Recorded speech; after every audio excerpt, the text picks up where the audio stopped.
There's enough intelligence out there already coming to the conclusion that there's a potential attack, direct attack from Iran to Israel. Attack. It's not going to be a surprise attack anymore.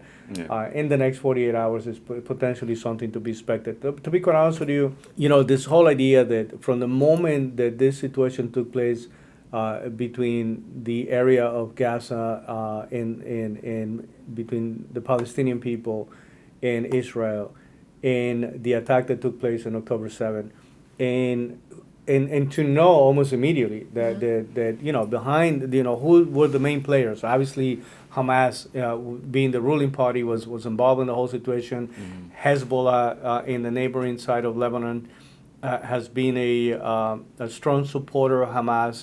From weapons to money to you name it, and then the overarching supporter at the top of the umbrella was always Iran, right? And so the whole idea that it was going to potentially escalate to that point, for me, was based on, okay, do they want to keep the conflict just at that territorial level? Yeah. Or do they want to use this moment to clean up a little more? Israel has been almost literally, I don't want to say provoking, but attacking the Hezbollah areas of control, commanders, enough to literally drag them into a bigger conflict. And now they're doing that also with Iran, where there has been a couple of interactions. Obviously, even for the leadership of Hamas, where direct children and grandchildren and brothers and they are decimating that leadership, literally one by one. But then what you're left with now is, what will happen? What will be the involvement that we will have to have? Yeah. Because Israel would be in a position to hold their own, but I don't know that they can be fighting in three different fronts at the same time. Correct. Without as it is, we're already supporting with weapons, we're supporting with a lot of stuff.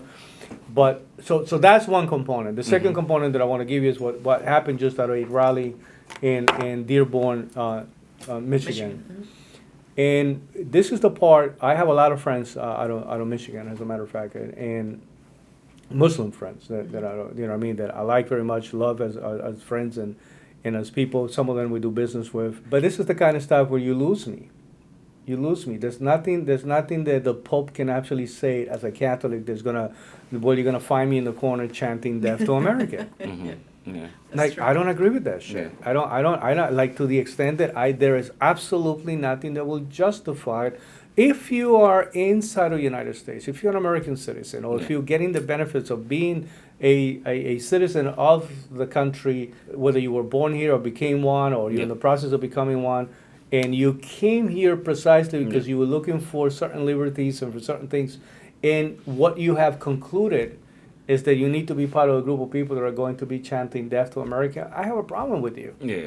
I have a problem with you. But this situation, Iran, Hamas, Hezbollah, is just going to make it more obvious that we also have a problem here.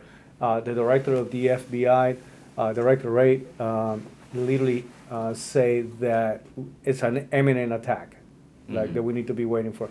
Not trying to get anybody nervous about the whole process, Right. but are you guys ready for, what can potentially happen? Because if this really gets started, you might as well buckle up because it's coming. Yeah. Well, I'm not surprised, to be honest. Like, once everything started with Israel, then we are going to be involved on some level. I think if this happens, or when this happens, yes, we may have a bigger involvement, but there is no us not being involved at all, no matter what. Like, so this was something. So you're saying is that's something that everybody should process at whichever level. Yeah. We are going to be a part of it. 100%. Yes. No matter what, Yes. because of the relationship that we had with them. Correct. What do you recommend that we do with those people saying "Death to America"? We got to ban them too. And then, Like, look, but how? you got to prosecute them. How do Yeah. you know what I mean? Again, I get it, but again, the thing is, I don't know about that. So I think I don't. Yeah, unfortunately, I don't know if we can allow anything, because it only leads to bigger problems. So then, would I stop somebody from saying what they want to say? Probably not, but I'm definitely paying attention to you now.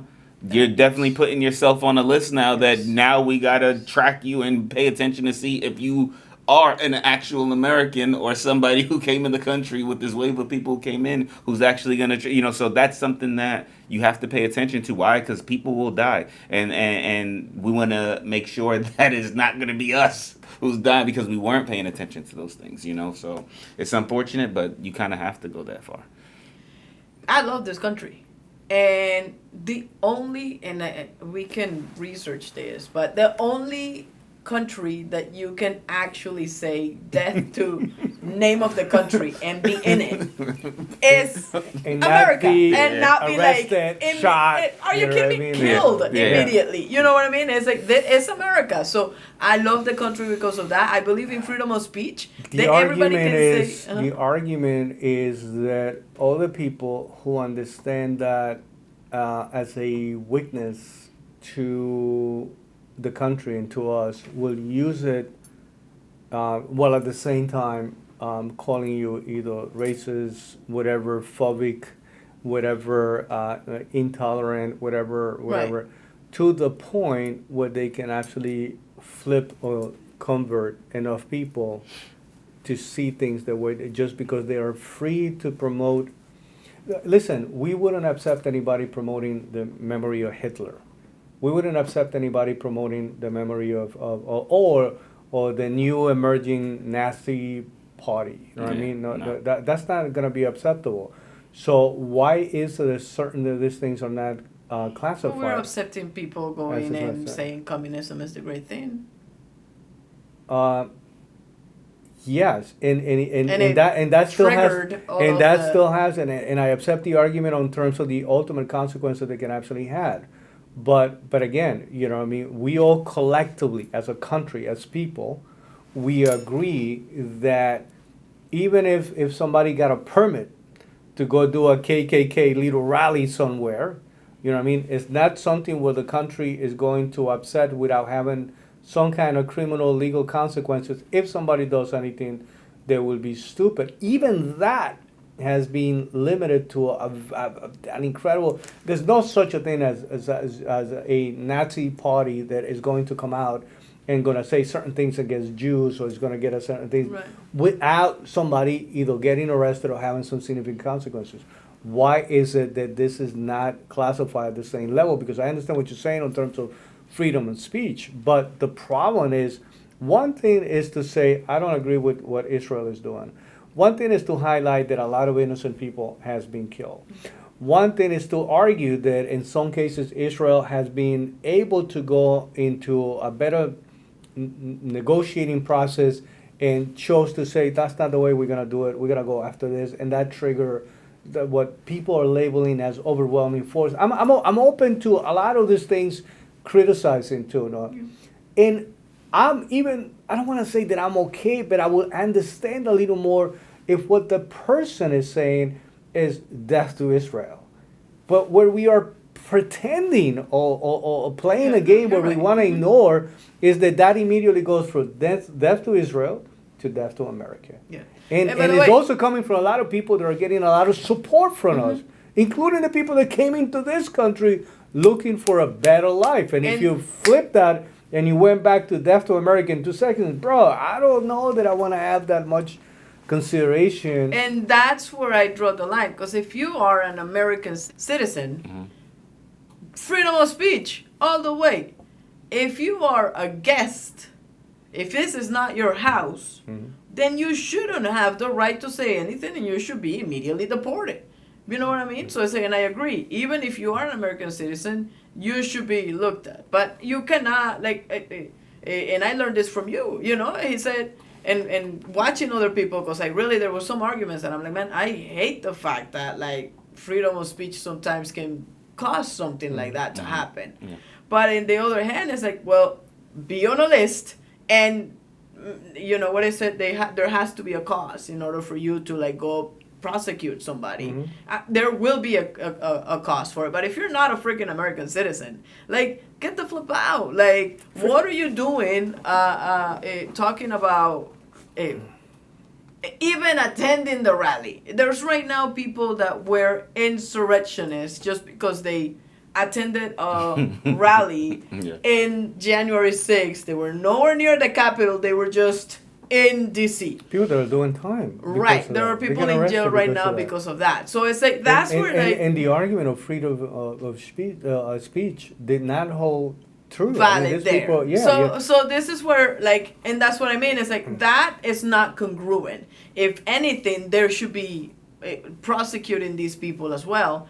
But again, it's the whole of having to deal with like the whole freedom of speech. I do believe that you can say whatever the hell you want. Just be careful of, you know, what There's a couple of things that I want to tell you. When I look at moments like that, like right now, they're literally explaining the difference between what happened in one situation, what's taking place. One, we didn't allow, we persecuted aggressively. We actually got people arrested. We made people's life a misery. I know people today that because somebody said, literally called to say that the person was in the rally. Well, he was like, I was never in the rally. He said, I went. I said, in D.C. And said, I was in D.C. and I had lunch there. I had 2 slices of pizza. And they are using the actual credit card purchase. Yeah. And cell phone tracking. To use it. Wow. There's zero tolerance on this one. And we allowing this. It's almost like we are welcoming certain level of chaos into the country. Yeah, no, I agree and with that to me comes across extremely intentional. Second of all, thank God I can't become the president here, because I'm going to tell you, the whole burning of the flag and the whole chanting to America, because there's a difference between protesting and indoctrinating. You know what I mean? And so this is already is going past the point of protesting to start indoctrinating. So can I ask you something? Like going after the January 6 people, I do not agree with. I think it's the stupidest thing. It's a waste of resources, and there's a bunch of innocent people that are being in jail for no freaking reason, especially if they're allowing this to happen. My whole argument is, if you don't allow this to happen with some level of control, then it justifies this. You cannot ask for rules to be not be applied here, and then they don't apply here. If the people that were there in January 6th were chanting "Death to America," I think everybody should be freaking arrested. That would have been the whole. Okay, guys. Okay, listen. We fucked this thing up already tremendously. Everybody go home, because somebody's got to get arrested. So what do you do with the argument of freedom of speech, though? Because you can say whatever the hell you want. I don't, anything that is going to lead to the type of indoctrination that is going to lead to an act of violence, that's planting a seed that you don't even know, we don't know when that can potentially become.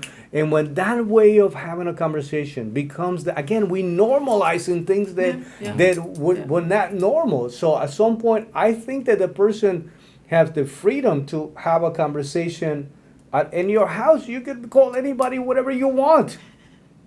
You can call me whatever the hell you want in your private environment. But once you're going out there have to be certain consequences, and there are levels to everything. That's what I'm saying. It's somebody showing up to talk about the grievances, about the amount of innocent people dying, and maybe too much of a forceful approach, or whatever position you want to take on that, I'm okay with that.